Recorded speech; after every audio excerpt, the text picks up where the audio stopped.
Je suis chargé de mission à l'ITZ, mais je suis aussi animateur du bureau énergie de l'Université Paris-Saclay. En fait, ma formation, je suis ingénieur, formation plutôt mécanique des fluides, mais croyez bien, je suis motivé pour contribuer à rapprocher les communautés des sciences dures et des SHS. En tout cas, ma mission, c'est vraiment de faire, de rassembler les communautés. Donc, après, alors, ma présentation, en fait, porte sur l'initiative sur l'énergie Paris-Saclay et surtout sur la place des SHS dans cette initiative. Donc, ma présentation sera progressive.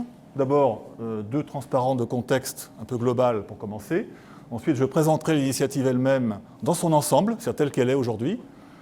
Après, j'évoquerai un tout petit peu les SHS. Ensuite, la place des SHS, parce qu'il y a une vraie place qui a été accordée depuis déjà 2 ans à peu près, un an, 2 ans, des SHS dans cette initiative. Et ensuite, j'évoquerai quelques propositions pour améliorer le dialogue avec les communautés SHS.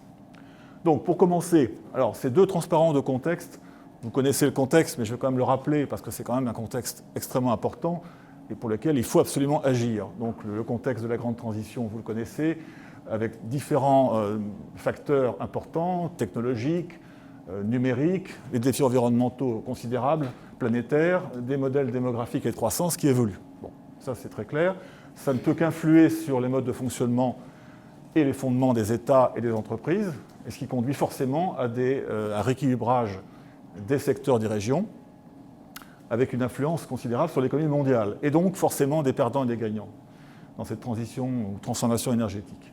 Donc pour toutes ces raisons, il faut absolument agir au plus vite pour mieux comprendre ce qui se passe. Donc, celui d'après. Alors le celui d'après, c'est plus simplement le contexte local de l'Université Paris-Saclay, puisque l'université est déjà vers les transitions énergétiques. Donc, je vais expliquer un peu comment on s'y prend, mais il y a un potentiel très important sur l'énergie, en recherche, en formation et innovation, sur l'ensemble de la chaîne énergétique. Bon, je ne vais pas rentrer dans le détail, mais on est déjà bien outillé avec des compétences très fortes qui permettent de travailler sur ces sujets. Il est évident que notre capacité à la fois à réussir la transition énergétique, c'est-à-dire influer sur le développement économique, la création d'emplois, d'une part, accompagner les décisions publiques, tout ça, bien sûr, dépend de notre capacité à créer des interfaces fortes, fécondes, efficaces, et puis surtout créer des lieux de co-construction de la R&D qui associe les communautés, donc à la fois des SHS et les compétences technologiques des communautés plutôt des sciences dures. Donc, la réussite de l'université, pour nous, très clairement, passe par une forte proximité entre toutes ces communautés, donc sciences de l'ingénieur, technologie, SHS. Bon, ça présente le contexte. Bon, je vais venir maintenant sur l'initiative elle-même avec un transparent suivant, donc qui est... ça paraît un peu complexe, les couleurs sont un peu écrasées. Je ne vais pas trop le détailler, c'est simplement pour montrer que dans cet ensemble, on part avec d'abord un enjeu sociétal majeur qui transparaît au travers des différentes instances et institutions, un fort potentiel de recherche, de formation et d'innovation sur le territoire qui transparaît d'une part, ici en partie gauche, sur l'université, ses établissements fondateurs, vous les connaissez tous, les LABEX. Évidemment, je fais apparaître ici ceux qui sont plus dans ce qu'on connaît, les sciences dures, mais il y en a d'autres, bien sûr. De l'autre côté, les entreprises, les grandes entreprises du territoire, les PME qui n'apparaissent pas ici, mais qui sont également présentes. Entre les deux, ce qu'on appelle, vous connaissez au moins ce qu'on appelle les ITE, Institut pour la transition énergétique. Il y en a 2 qui sont dans le domaine de l'énergie aujourd'hui, qui sont encore très actifs. Donc l'IPVF, photovoltaïque. Il y avait une journée, j'y reviendrai, il y a 2 jours, sur justement l'interaction entre IPVF et SHS. VDCOM sur le véhicule décarboné. Il y avait également un institut de recherche technologique que vous connaissez peut-être moins, mais qui est sur les systèmes numériques du futur, mais qui a également un volet énergie. Donc toutes ces entités, en fait, sont plus ou moins créées, enfin sont créées souvent par alors on ne voit pas bien ici en bas, mais c'est le programme d'investissement d'avenir, qui a en quelque sorte introduit un certain nombre d'instruments sur le territoire, donc institutions, enfin je veux dire des structures ou des projets.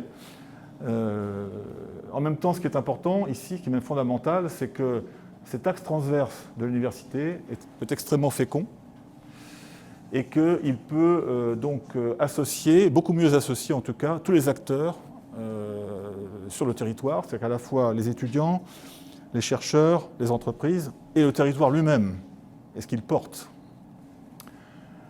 Et donc, ceci permet justement d'introduire ce qu'on appelle l'initiative sur l'énergie, donc ça c'est transparent d'après, qui a une histoire en fait, parce que, alors je reviens en fait au tout début qui est juillet 2014, où je vais essayer d'être assez précis pour comprendre d'où ça vient. Hein.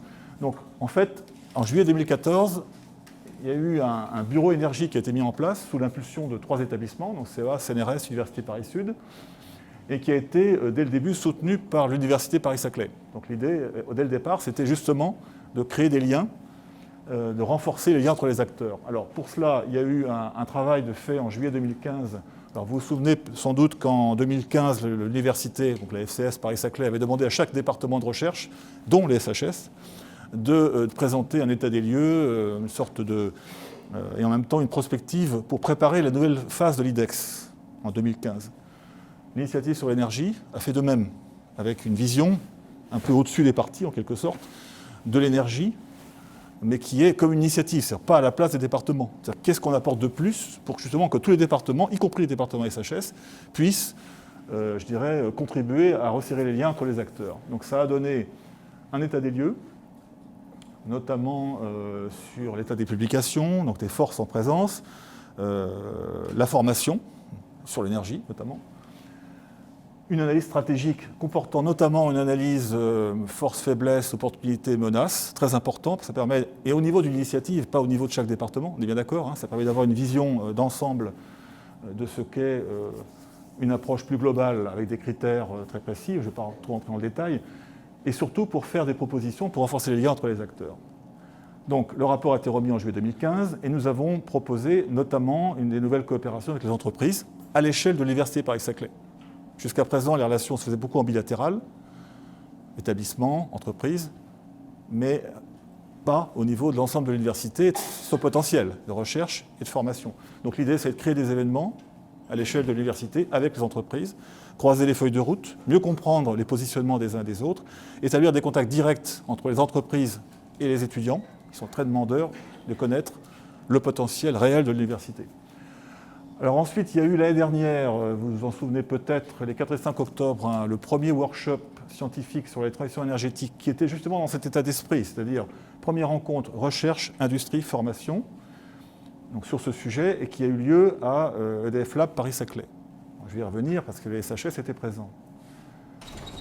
Le 10 octobre, alors le conseil scientifique, il y a eu un conseil scientifique qui a été créé donc, pour le workshop scientifique, donc ce conseil scientifique qui est présidé par Françoise Touboul, ici présente, s'est pérennisé, donc c'est la réunion du 10 octobre, donc juste après le workshop, qui réunit, alors ce conseil il réunit à part égale des chercheurs et des entreprises, en incluant la MSH, mais je vais y revenir, et il apporte son concours pour faciliter les rencontres entre chercheurs, étudiants, entreprises et territoires, toujours dans l'état d'esprit que ces communautés se parlent. Alors, je vais y revenir bien sûr plus après, transparent suivant. Alors, un transparent très synthétique pour résumer. Qu'est-ce que l'initiative sur l'énergie aujourd'hui? Alors, il y a son petit nom qui a été... on s'est déterminé hier matin sur son petit nom. On l'appelle Énergie à Paris-Saclay. Bon, c'est une façon de résumer en fait que c'est à Paris-Saclay que se concentre aussi l'énergie. Et c'est une façon de coordonner l'ensemble et de bien montrer quelles sont les forces. Alors, c'est une démarche de coordination et d'accompagnement, d'action transverse qui associe les 3 composantes, recherche publique, étudiants, entreprises, à l'échelle de l'université sur le territoire.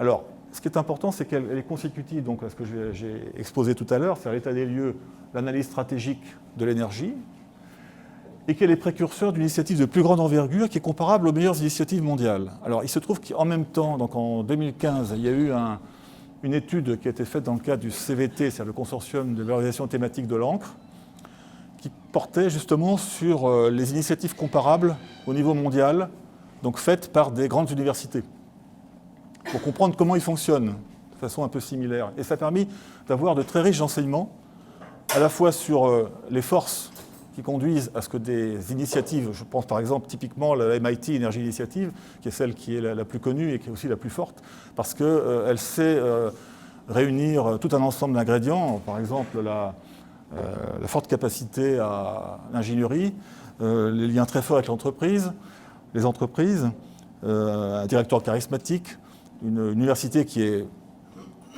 vraiment très motivés pour suivre l'initiative. Forte capacité à conseiller les pouvoirs publics aussi, donc avec toutes les disciplines, y compris les disciplines qui touchent les SHS. Donc ils ont vraiment une... Alors ça ne veut pas dire qu'on va faire comme eux, parce qu'il y a aussi des compétences dans les initiatives qu'on a vues, des forces qui viennent de leur particularité, c'est-à-dire de leur capacité à se différencier. Et ça peut être très différent, c'est-à-dire que ça peut être par exemple... il y en a une en Angleterre qui est plutôt sur la seule qui se concentre sur la demande, justement, la demande socio-économique. Donc il y a une particularité justement là-dessus, et c'est comme ça qu'on la distingue.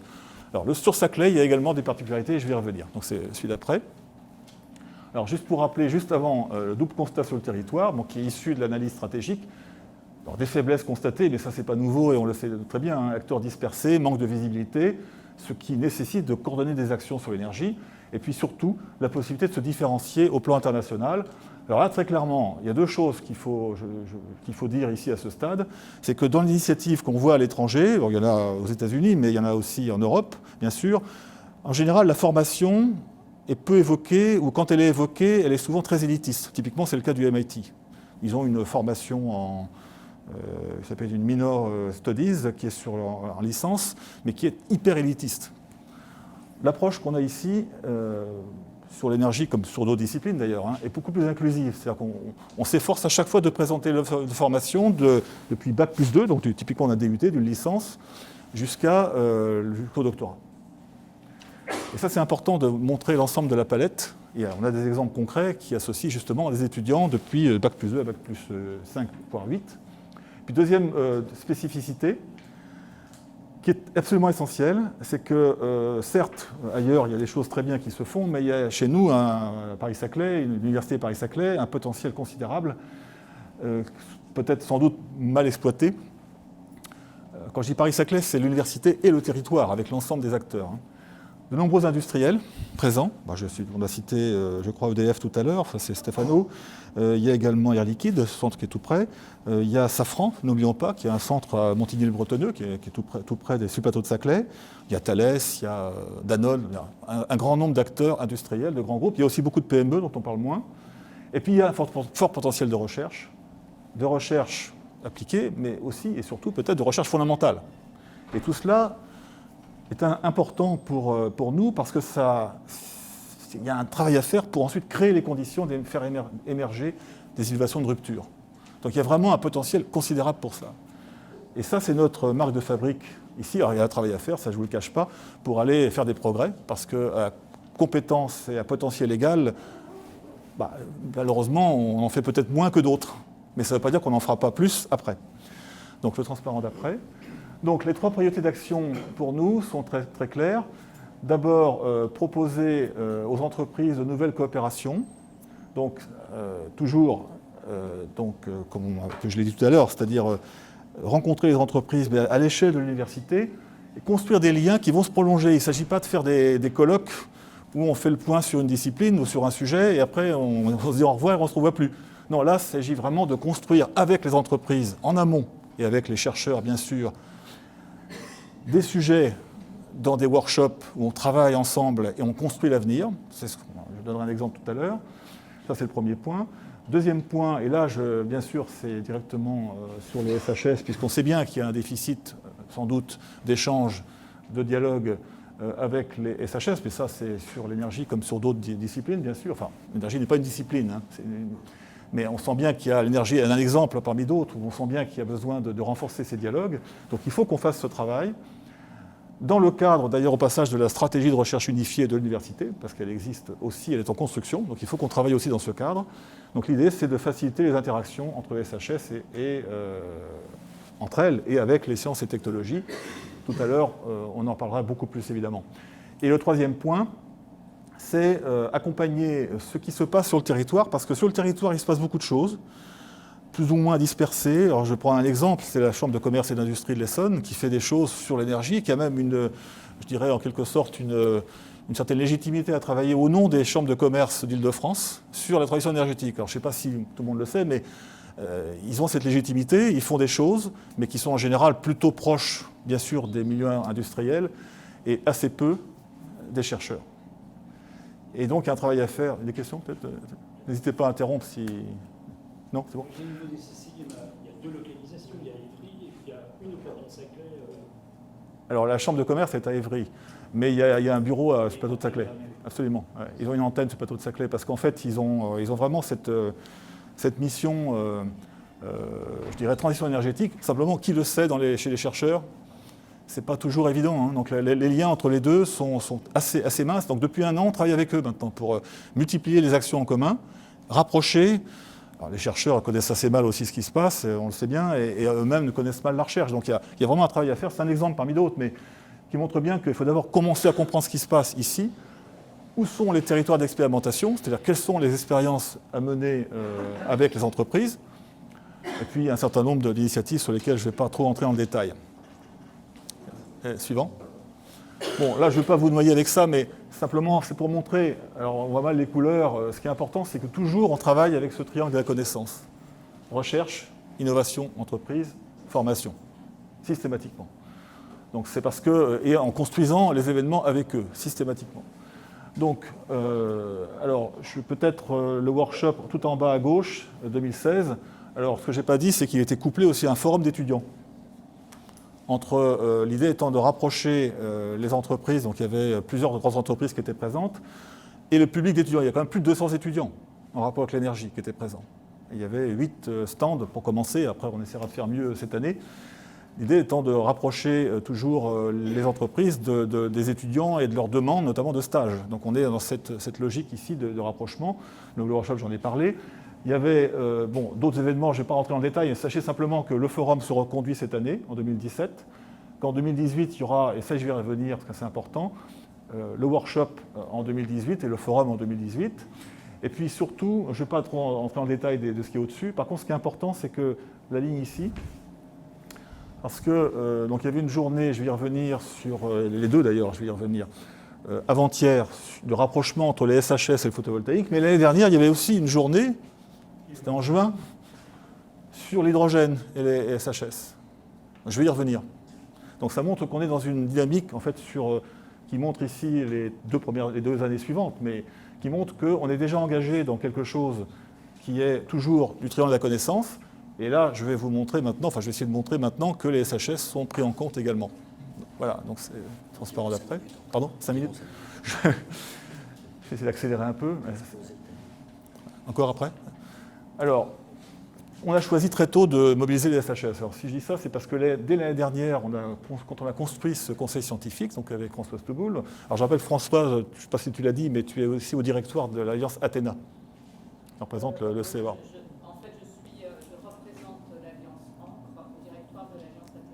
D'accord.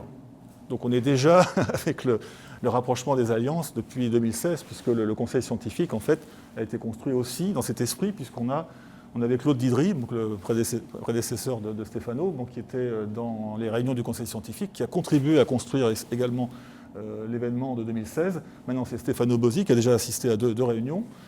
Donc, pas construction, on voit mal l'image, mais c'est bien une réunion. Et, le programme lui-même, je ne vais pas rentrer en détail, mais le programme lui-même présentait 4 sessions spécialisées. Et dans chaque session, alors par construction, chaque session spécialisée, donc les 4 qui sont là, il y avait systématiquement une interface entre énergie et numérique et entre énergie et SHS. Alors peut-être la troisième, avec Bernard Yanou, bon, même si le LGI ne fait pas partie du département SHS, il y a quand même une équipe économie. Et de toute façon, systématiquement, dans chacune de ces sessions, on a eu un éclairage SHS.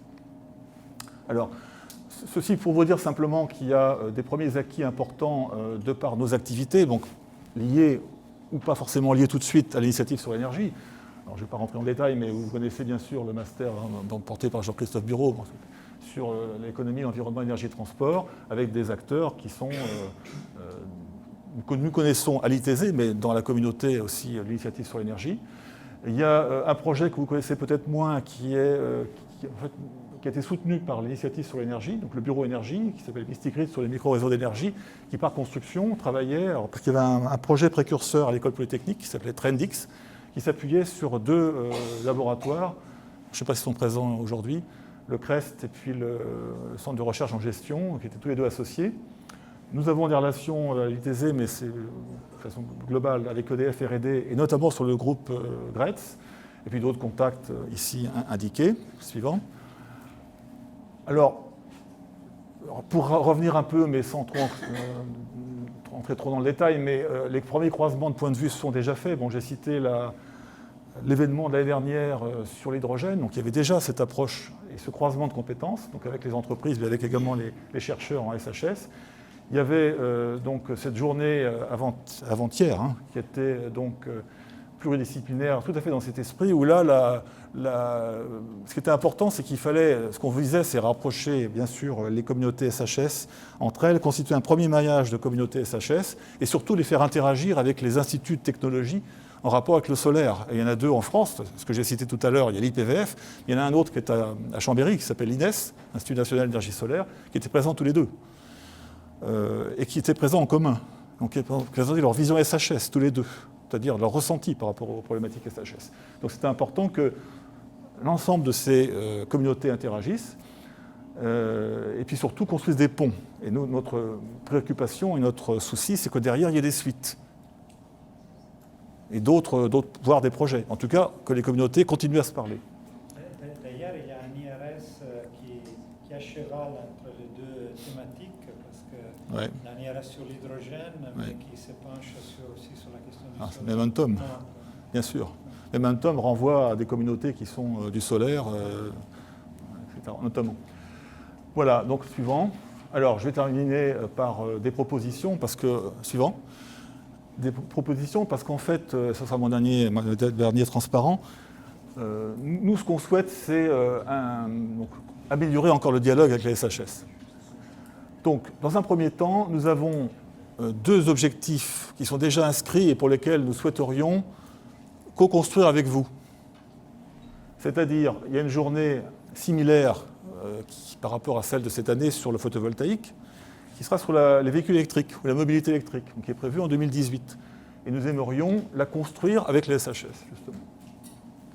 Et puis, le deuxième point, c'est justement le workshop sur la transition énergétique de 2018, qui, lui, est à construire. Bon, à partir de la fin de l'année, on va en discuter avec le conseil scientifique. Donc l'idée, c'est vraiment de faire cette deuxième rencontre recherche, industrie, formation, et mettre vraiment les SHS au cœur de l'événement.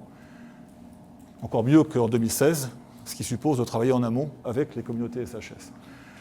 Alors, à plus long terme, évidemment, il faudra veiller en tout cas, et ça c'est un peu comme on le fait dans d'autres initiatives à l'étranger, on voit bien comment ça se passe, hein. C'est prendre en compte les SHS plus en amont de l'innovation, conseiller les politiques publiques, c'est ce qu'on aimerait faire, et puis je dirais, alors c'est un troisième point, mais quand même essentiel, hein, c'est contribuer à l'axe 2 de la stratégie de les messages Paris-Saclay dont on parlera tout à l'heure.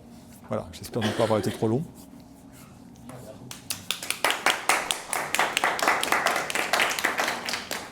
Bien, merci beaucoup Jean-Marc. Donc, c'est une présentation, je trouve que c'est un peu ce qu'on attendait, c'est-à-dire un peu un bilan, mais également des questions derrière pour initier la discussion et pour pouvoir rebondir éventuellement sur des propositions futures. Donc, on peut rester aussi sur ce dernier transparent, sur ce dernier slide avec des idées, l'axe 2 de la MSH, une journée véhicule électrique, le prochain workshop sur la transition, et puis le conseil de politique publique. Donc on voit qu'on a pas mal d'éléments de cette nature-là. Donc on a un petit quart d'heure comme prévu de discussion. Alors, je donne directement la parole pour vos réactions, vos commentaires, mais aussi vos propositions, bien sûr. Même si on y reviendra cet après-midi, évidemment. C'est comme besoin responsable membre du comité de pilotage sur l'entrepreneuriat étudiant.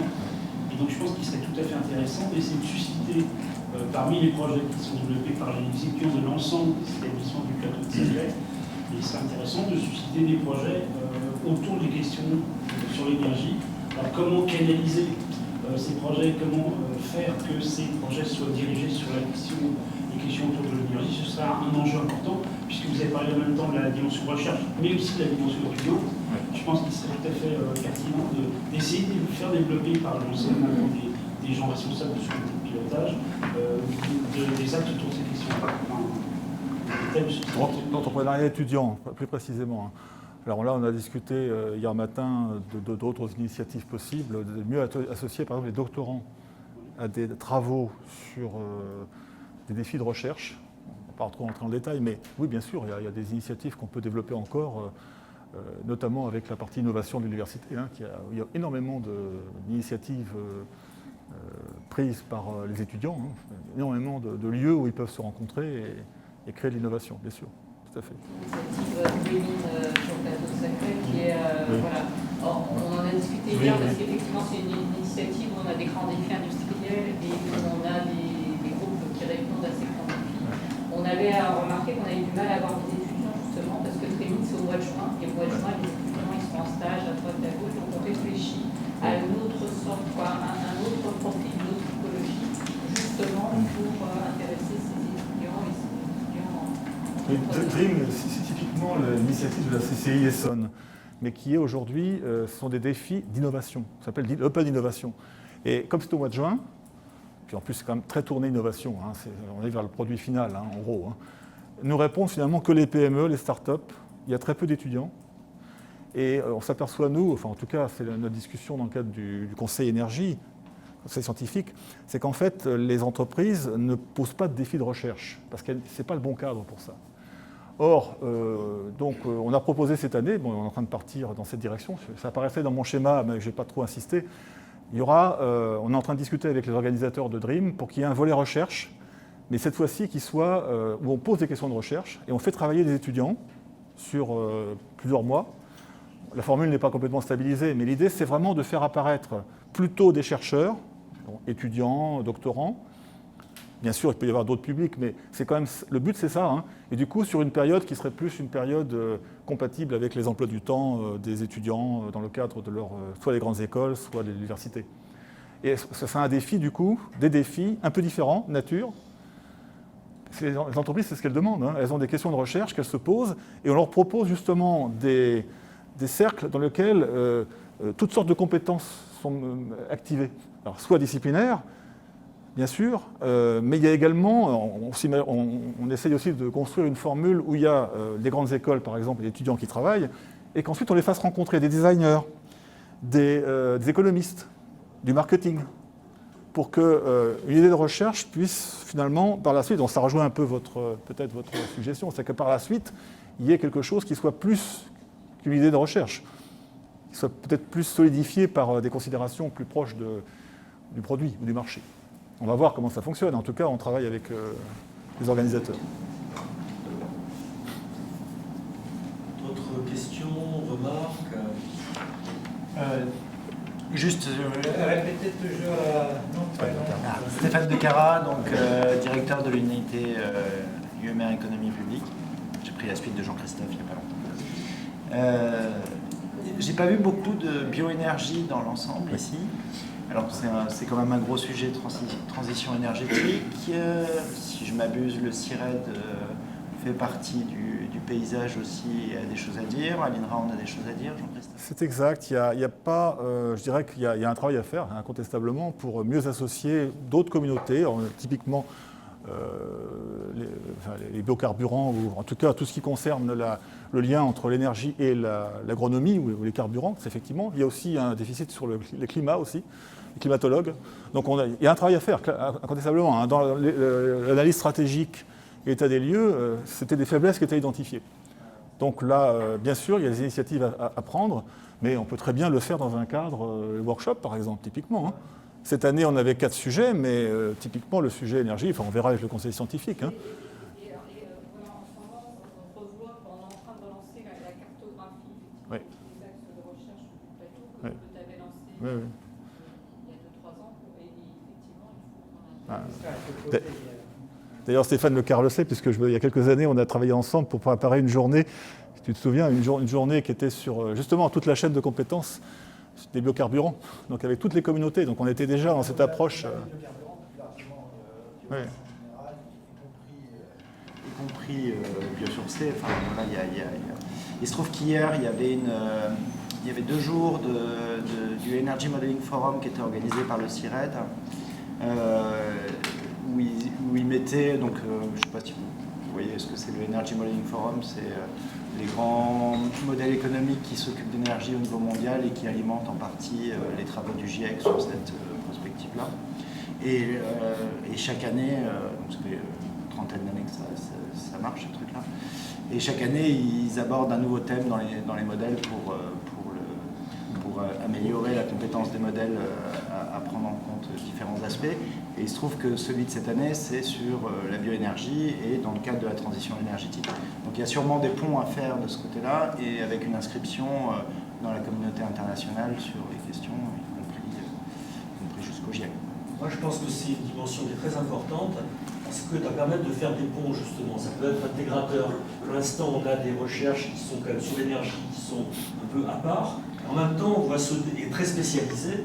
En même temps, on voit se développer dans la communauté SHS et ailleurs pas mal de recherches, la bioéconomie, l'écologie industrielle et territoriale, le métabolisme urbain ou territorial. Enfin, il y a plein de termes de cette nature-là. Un forum bientôt là-dessus.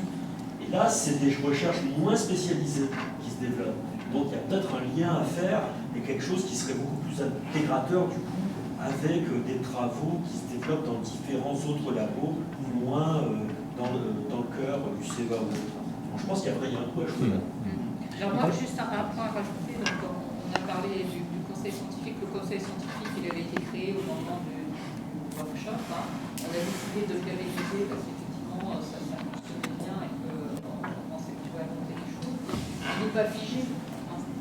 Je pense que, je sais pas ce que tu en penses, Jean-Marc, mais s'il y a des thématiques, parce qu'effectivement, le conseil scientifique, on représente quand même les domaines qu'on connaît, et je pense que s'il y a des thématiques qui ne sont pas couvertes, on est tout à fait ouvert à...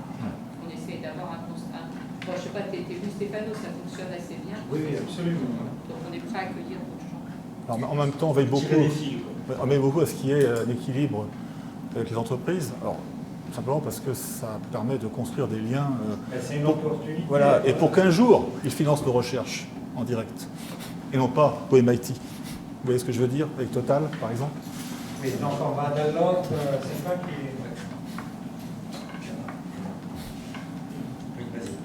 Oui, Patrice Durand, de Venès. Il y a quand même des acteurs qui sont curieusement un peu absents dans votre triangle. Ce que je voudrais faire un carré, ce sont les autorités publiques, c'est les secteurs publics. Vu qu'il y a un laboratoire d'économie publique, moi je suis spécialisé sur l'analyse des politiques publiques. Or la question de l'analyse des politiques publiques est typiquement un objet qui justement sur lequel les SHS ont besoin des sciences pour l'ingénieur ou des sciences dures, et inversement, je veux dire, la présence des économistes dans l'analyse des politiques publiques est clairement déterminante. Pour les autres disciplines, les SHS, c'est pareil. Et là, je pense que moi, j'ai été directeur du groupe d'analyse des politiques publiques dans la maison. Bon, il se trouve que, alors ça a du sens, parce que déjà, je l'ai vu avant de rentrer, on a eu des discussions. Actuellement, je suis président du Conseil national d'information statistique. Et hier, au CNIS, on avait une réunion sur les ODD, les objectifs de développement durable, sur les questions de qualité de l'air, l'environnement, etc. Là, typiquement, on voyait bien avec les gens qui venaient d'autres disciplines que les SHS, mais en même temps, là, on a véritablement, pour la production justement d'informations scientifiques de qualité, on a besoin justement de ces savoirs multiples, de cette capacité d'intégration. Donc, je le signale parce que ça peut intéresser aussi quelques personnes si vous avez besoin de contact. Donc moi je pense qu'effectivement c'est plus que le conseil aux politiques publiques, je pense que la présence de l'analyse des politiques publiques dans ces questions-là me paraîtrait assez essentielle, serait-ce que pour l'analyse des conséquences sociétales aussi, etc. Le travail sur les outcomes, etc. peut être effectivement tout à fait vital sur des questions de cette nature. C'est juste pour rappeler qu'il y a une thématique qui peut être déterminante. Alors, dans nos événements, on essaie d'associer systématiquement les ministères et agences. Alors ça ne veut pas dire que ça va dans le sens. Le problème n'est pas de les associer, mais développer l'analyse des politiques, je l'ai fait ici historiquement. Or, sur Paris-Saclay, aujourd'hui, il y a des enjeux forts qui sont portés par un certain nombre d'acteurs sur ces questions-là. On a le temps de prendre une dernière remarque. On en discute. Oui, Sophie Godin-Beckman, je suis coordinatrice de l'IRS ACXN sur l'adaptation aux changements environnementaux. Et justement, qui a pour objectif d'essayer de mettre les SHS au cœur de certaines problématiques environnementales. Et nous avons un axe justement qui traite en particulier de l'utilisation du bois énergie et du lien avec les différents acteurs. Et je pense que ce serait bien qu'on crée des liens entre ce que nous on fait et votre initiative sur l'énergie. Nous avons aussi un lien avec le climat. Donc je pense que ce serait bien qu'on ait vraiment des liens assez resserrés, de façon à ce qu'on puisse travailler de concert. Ok, on a 2 petites prises de parole très très rapides, s'il vous plaît. Si, et après. Moi, j'ai 2 petites remarques. Si on veut vraiment travailler. Non, juste pour la. Ah, Jean-Louis Martinon. Pour la télé.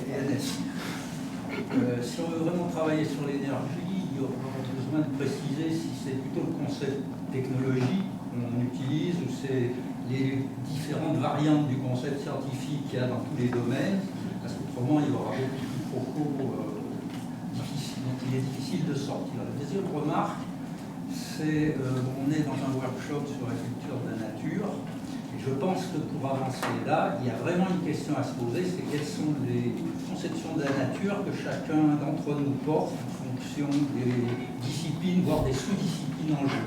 Parce que là aussi, il risque d'y avoir énormément de...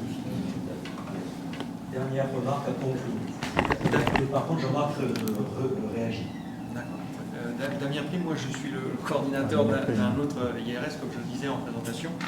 Il me semble que la question qui est posée et qui est bien définie par Jean-Marc, c'est de mobiliser autant que possible les acteurs des SHS pour les problématiques qui sont portées par Paris-Saclay. Et de manière un peu complémentaire à ce que beaucoup de gens disent, ça part des notions très nettement en amont jusqu'en aval de chaque innovation technologique. Et la question de la formation est importante parce que si on parle de transdisciplinaire, ça passe également par les formations transdisciplinaires liées aux formations habituelles disciplinaires. Et la difficulté de les mettre en place, c'est qu'il faut suivre le calendrier de mise en place de ces formations, que ce n'est pas toujours cohérent et compatible avec ce qui se passe sur le terrain. Il faut suivre un calendrier tous les 4 ans ou tous les 5 ans, alors que les initiatives qui sont prises à un instant T, c'est difficile de les inclure et de les insérer dans cette démarche-là. Donc c'est une problématique qui est à un instant T, mais qui va devoir être prise en compte sur un temps beaucoup plus long. Que ce soit pour l'énergie, les domaines qui sont connexes comme le mien sur les sciences catalytiques, ou d'autres sur les sciences environnementales. D'accord, je vous propose, on aura le temps de continuer à discuter cet après-midi. Donc Jean-Marc, tu peux réagir pendant que je peux juste dire, l'exemple de Dream est tout à fait révélateur, c'est qu'il faut être très pragmatique. C'est-à-dire que quand on veut changer les choses, il faut d'abord écouter ce qui se passe sur le terrain, avec les contraintes du terrain. Alors typiquement pour Dream, c'est ce qui se passe. Si on veut mettre en œuvre des étudiants qui réfléchissent à des projets de recherche, on nous explique que de toute façon, il y a un programme qui est déjà établi. Si vous voulez que ça marche, il faudrait que ça s'inscrive dans notre programme. Mais c'est une façon aussi d'amorcer la pompe, parce que derrière, l'année d'après, ça sera peut-être un peu plus souple. Mais c'est vrai.